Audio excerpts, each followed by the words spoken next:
Could it be the ice cream fascination, fixation has something to do with his brain? I'm not kidding here. There's all kinds of research out there. Hip hop has done a lot of damage to America, especially American youth, people of color, people not of color, all kinds of people harmed by the message of hip hop. Not all of it, but a lot of it.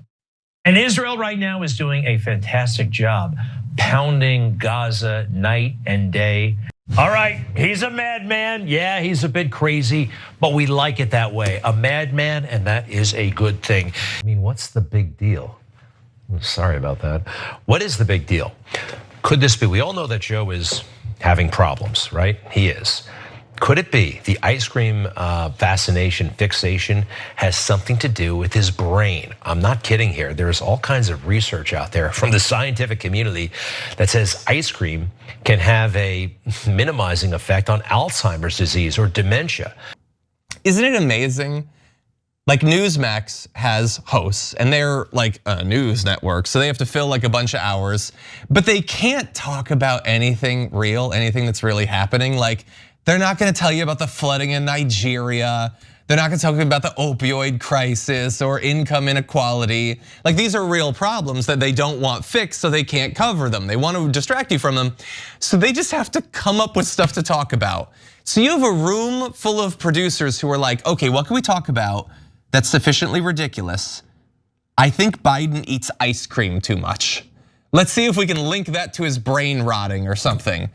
This is really what their viewers are being fed. Not ice cream, but just complete distractions and misinformation. There are issues with Biden. His ice cream habit ain't a part of it.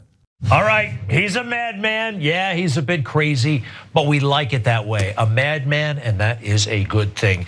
It actually, once he's president again, as is my hope, will keep us safer, just like it did when he was president, and just like it did when other people that our enemies thought were a little bit crazy.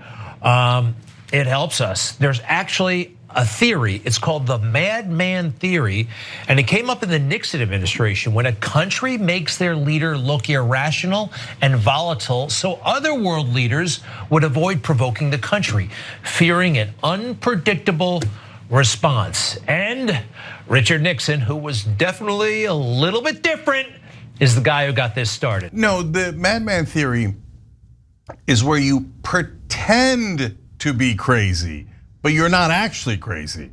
You want your opponent to think you're crazy and you'll do anything, but you're not actually crazy. In this case, he's actually crazy. And by the way, if you noticed, this was a confession. I mean, that is even Greg Kelly, one of the most extreme guys on Newmax, which is one of the most extreme channels there's ever been, basically saying, yeah, we all know that Donald Trump is nuts. Don't you guys know he's nuts? Of course, he literally went like this, woohoo. But he never said that Donald Trump was pretending. He knows that Donald Trump is actually crazy. And Israel right now is doing a fantastic job pounding Gaza night and day. It's exactly what they deserve.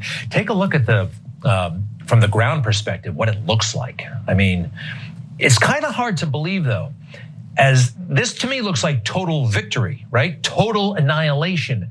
Doesn't work that way. You still have to go in with the ground troops. Greg Kelly, who's never suffered a moment in his life, smiling in the face of genocide.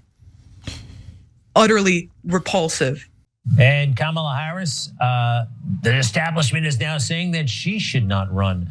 Everybody knows she's a goofball, sorry. Here she is celebrating hip hop. Hip hop has done a lot of damage to America, especially American youth,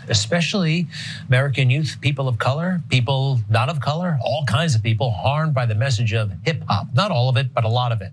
It is still important to remember that even though people have doubts and her popularity is waning, Kamala Harris is a black woman who is vice president and is now still and will continue to be facing racist attacks on her, beyond her politics.